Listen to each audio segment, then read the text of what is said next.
Ito po yung ating Ingenuity Rocker manual. May vibration po yan. May music. Tapos, 3 C battery ang kailangan nyo dyan. Hindi po kasama yung battery kasi pang demo ko po yun. Okay?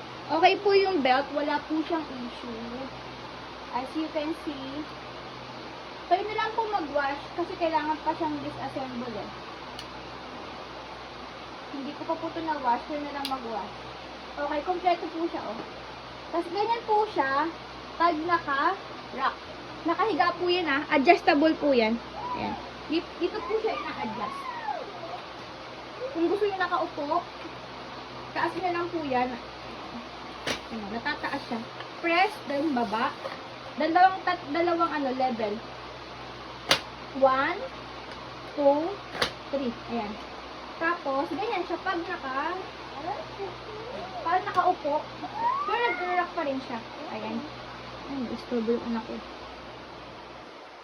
Nakita nyo ba? Ganyan siya. Ayan.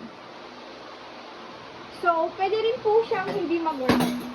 Kung gusto nyo, ayaw nyo i-rock si baby, may bebend po kayong item dyan. Ayan. Naka-steady lang po siya. Kunyari, maglalaro lang si baby. Ayan. Tapos, working po ito ha. Ito. Ayan. Press nyo lang. May ilaw.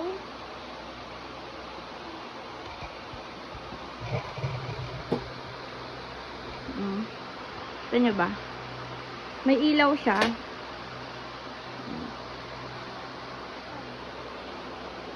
Kita ilaw. Tapos, may music. Volume. Mahina. Ayan, malakas. Battery not included po Vibration. Ay, nagba-vibrate po siya. Ayan.